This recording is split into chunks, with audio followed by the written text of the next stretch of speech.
Lebih dari sekedar wisata religi, sebagai kota sufi, Konya menghadirkan pengalaman budaya dan sejarah yang erat kaitannya dengan tokoh besar, Jalaluddin Al-Rumi. Tidak jauh dari Mevlana Academy, saya berkesempatan menyaksikan secara langsung pertunjukan tarian Sema. Sebelum memulai pertunjukan, para penari lebih dulu melengkapi diri, mengenakan pakaian, jubah panjang, dan topi sufi atau sike. Topi khas ini juga melambangkan transformasi spiritual dari kematian menuju kehidupan. Sebagai salah satu daya tarik wisatawan, pertunjukan tari digelar dalam suasana yang hikmat. Malam ini saya berkesempatan untuk menonton tarian yang terinspirasi oleh Mevlana Jalaluddin Rumi, yaitu tarian Sema. Dan ini merupakan tarian untuk membuka Hari Raya Islam. Saya udah gak sabar nih buat melihat aksinya yang paling terkenal.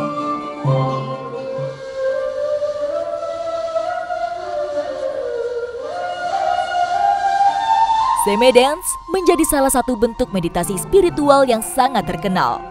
Dimainkan bersama musik yang diiringi dengan lantunan puji-pujian. Para penari berputar berulang kali untuk melebur dalam trans spiritual yang diyakini dapat menyatukan mereka dengan Tuhan.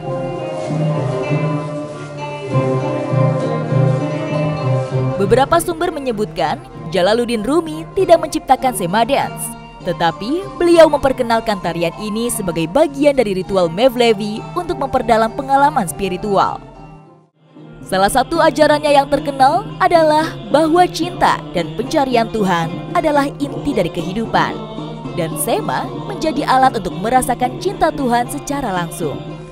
Jadi saat ini sudah memasuki bagian akhir dari tarian Sema, yaitu setelah selesai biasanya ada pembacaan Quran dan dilanjutkan dengan salam-salam sebelum para penari meninggalkan tempat menari. Wisatawan yang menyaksikan Sema tidak hanya melihat pertunjukan seni, tetapi juga diajak untuk merenung dan lebih mendalami makna hidup dan pencarian Tuhan. Menyaksikan Sema Dance memberikan pengalaman tak terlupakan bagi saya, karena Sema Dance bukan sekedar hiburan biasa.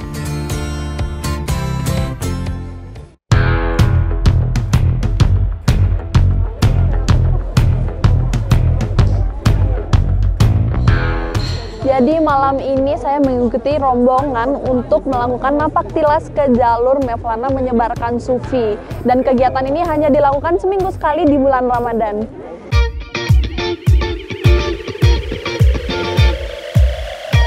Meskipun sudah wafat lebih dari 700 tahun yang lalu, tetap Jalaluddin Rumi memiliki pengaruh yang sangat besar terhadap masyarakat Konya. Bahkan, kota Konya sering disebut sebagai kota Rumi. Tidak hanya itu, Rumi juga menjadi ikon budaya yang dikenal bukan hanya sebagai pusat sejarah Islam, tetapi juga sebagai pusat spiritualitas sufi dunia. Jalur untuk napak tilas ini biasanya itu sepanjang 10 km, tapi malam ini kita hanya melakukan sejauh 2 km. Dan bisa dilihat, ini ramai sekali karena orang-orang itu nggak sekedar hanya napak tilas, namun juga sekalian trekking atau jalan sehat. Mevlana Napak Tilas adalah sebuah kegiatan atau perjalanan spiritual yang dilakukan oleh masyarakat Konya untuk mengenang jejak kehidupan Jalaluddin Rumi dan ajaran-ajaran sufi yang beliau tinggalkan. Udara dingin di kota Konya tidak menyurutkan langkah saya untuk terus menyusuri jejak sejarah. Nggak berasa ternyata udah nyampe di atas bukit, dan dari atas ini memang pemandangannya keren banget. Kita bisa lihat desa Sile dan di baliknya ada Konya. Jadi napak tilas ini memang dilakukan untuk mengenang jasa Mevlana karena beliau sangat berpengaruh bagi masyarakat Turki, lebih khususnya untuk masyarakat Konya. Ikuti jejak saya, jejak petualang. Tidak hanya memberikan wawasan tentang kehidupan Jalaluddin Rumi, kegiatan ini juga memberikan kesempatan untuk menghubungkan diri dengan nilai-nilai cinta dan kedamaian.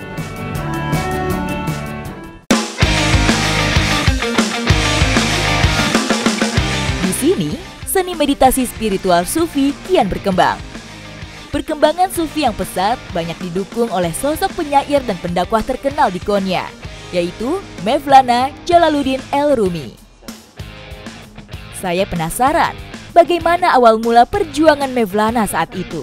Dan saya diajak teman saya, Ibrahim, untuk mengunjungi panorama Konya Musezi. Museum Panorama Konya ini menggambarkan bagaimana kehidupan dan perjalanan Mevlana untuk menyebarkan sufi. Karena cara dakwahnya yang berwibawa, membuat Mevlana diterima banyak kalangan. Bahkan dicintai oleh pemuka agama lainnya.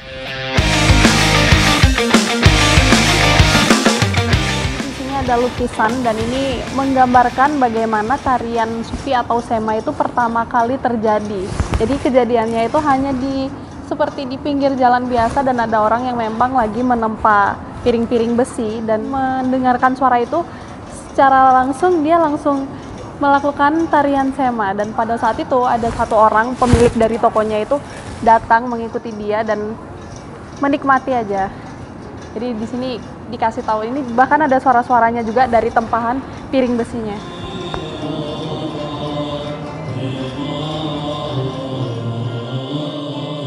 Sufi atau ilmu tasawuf, ilmu yang mendekatkan diri manusia kepada Allah melalui penyucian hati, zikir, kemurnian hati dan jiwa.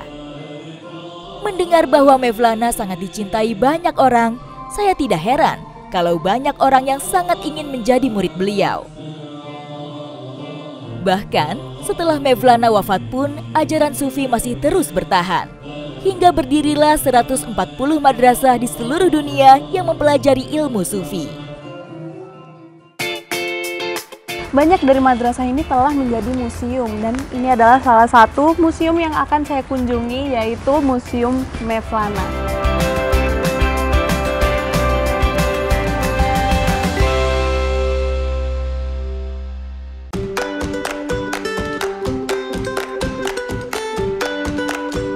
Setelah berkeliling di Museum Panorama Konya, saya langsung terfokus dengan orang-orang yang sedang membuat karya seni. Jadi sekarang saya diajak masuk ke salah satu ruangan, dan ini ruangan khusus untuk melakukan ebru atau teknik melukis sejak zaman Ottoman Empire. Dan ini sampai sekarang pun masih lestari, masih banyak sekali yang melakukan dan bisa jadi salah satu kegiatan pada saat ngabuburit. Ini pas banget buat nunggu waktu jam buka puasa. Selama bulan Ramadan, banyak masyarakat Konya yang menyempatkan dirinya untuk berkegiatan yang bisa menghabiskan banyak waktu. Salah satunya adalah membuat ebru. Ebru merupakan lukisan marmer air. Seni lukis ini mulai berkembang saat Kekaisaran Ottoman dan terus berlanjut hingga saat ini.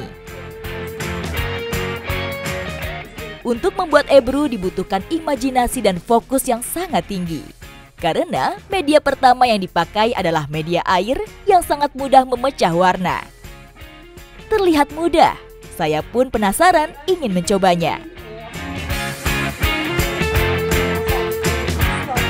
Oke, jadi ini sekarang saya mau mencoba karena saya penasaran banget dari tadi ngeliat aja. Nah, tekniknya itu seperti apa saya juga kurang paham karena melukisnya itu pas langsung di air. Jadi hampir seperti membatik tapi di air. Kayaknya sulit, tapi saya mau coba dulu. Agar cat yang diteteskan di atas air tidak larut, maka diperlukan cat khusus. Semua cat yang dipakai berasal dari tanah, bunga, dan tumbuhan lainnya. Nama cat ini biasa disebut sebagai cat oker. Kekentalan dari cat oker juga harus dijaga agar dapat menempel pada kertas dengan sempurna.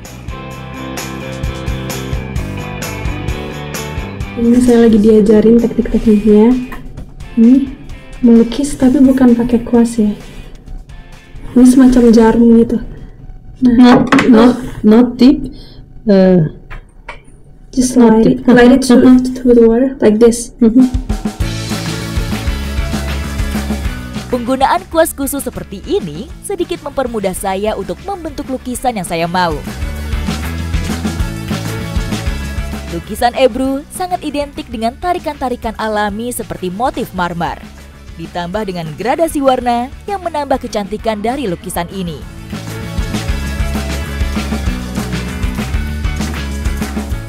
Lukisannya udah selesai, sekarang caranya untuk menaruh di kertasnya itu ada tekniknya. Dan ini kertasnya itu harus menempel semua ke airnya.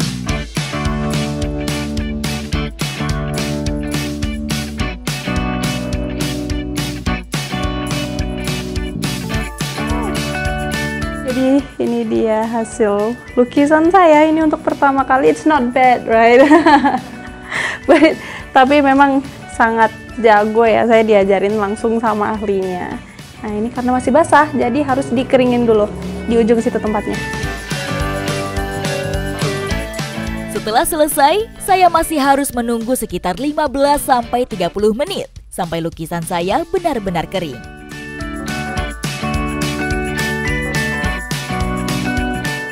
Sambil menunggu lukisan saya siap untuk saya bawa pulang, saya ingin melanjutkan perjalanan saya mengenai Sufi dengan berkunjung ke Museum Mevlana. Kita sekarang sudah memasuki gedung utamanya yang kalau dari luar terlihat warna hijau. Nah, dalamnya itu adalah ruangan ini. Itu adalah ruangan pertama yang dibangun di sekitaran Museum Mevlana ini. Dan ini kita bisa melihat ada peti mati yang besar dan yang kecil itu milik dari Mevlana Jalaluddin, dan yang di sebelah kirinya adalah milik anaknya. Dan memang di sekeliling ruangan ini dipenuhi dengan peti mati, tapi mereka semua kosong karena pemakaman yang sebenarnya ada 2 meter di bawah tanah, tapi lokasinya pas di bawahnya makam-makam ini.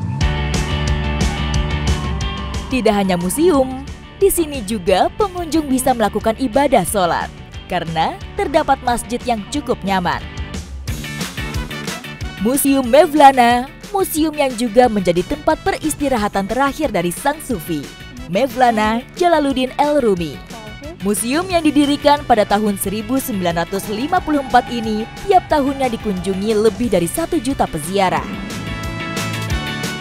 Dari sini kita bisa benar-benar melihat betapa megahnya makamnya ini dibangun, karena memang Mevlana Jalaluddin ini merupakan tokoh Sufi dan juga penyair yang sangat terkenal.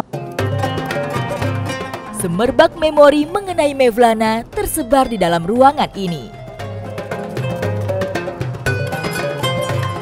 Berbagai macam peninggalan yang terkait sosok Mevlana bisa saya lihat tertata rapi di dalam ruang tata pamer. Bahkan, tidak hanya ada makam Mevlana, makam dari keluarga dan murid-murid Mevlana juga terdapat di gedung yang sama. Jadi memang tempat ini itu rame-ramenya itu pas lagi bulan Ramadan seperti ini, dan juga biasanya pada saat hari kematiannya. Nah, ini kita bisa lihat banyak orang datang ke sini itu untuk berziarah, untuk melihat sejarahnya juga Mevlana Jalaluddin ini. Jadi di sini ada buku-buku yang aslinya. Jadi kita bisa melihat secara langsung nih. Saat museum ini dibangun, orang-orang yang sangat mengagumi Mevlana tidak henti-hentinya memberikan hadiah. Salah satunya adalah janggut atau jenggot dari Nabi Muhammad. Saya lihat ada banyak orang yang mendekat ke lubang kecil di kotak kaca ini. Sepertinya saya juga harus mencobanya. Selain di sini ada makam dan juga pelajaran tentang awal permulaan kehidupan oleh Mevlana Jalaluddin, di sini juga saat masjid ini dibangun ada beberapa hadiah-hadiah atau persembahan-persembahan yang diberi oleh para pengunjung. Salah satunya ini adalah sakal-i syarif atau janggut dari Nabi Muhammad yang dihadiahkan oleh Sultan Abdul Hamid. Dan dari sini kita juga bisa mencium aromanya lewat lubang-lubang kecil yang ada di samping ini. Ini ada 4 lubang. Coba ya. Dia wangi sekali sih. Jadi wanginya itu khas seperti minyak-minyak wangi yang agak berempah-rempah gitu. Sejarah menyebutkan Jalaluddin El-Rumi memiliki peran yang sangat penting dalam sejarah Islam di Konya, baik dari segi spiritual, intelektual, maupun budaya. Keberadaan Rumi di Konya tidak hanya mengukuhkan kota ini sebagai pusat sufisme, tetapi juga memberi pengaruh besar pada perkembangan spiritualitas Islam. Jadi di depan saya ini ada 2 versi dari Quran Dua-duanya isinya sama, yang membedakan adalah ukurannya. Kita bisa lihat satunya ini besar sekali, sedangkan satunya hanya kita bisa baca menggunakan mikroskop. Dan ini dibuat oleh tangan. Keberadaan museum ini semakin mempertegas hubungan kedekatan masyarakat Konya dengan Mevlana Jalaluddin El-Rumi. Termasuk keputusan masyarakat Konya untuk menjadikan tarekat Mevlevi sebagai simbol utama spiritual.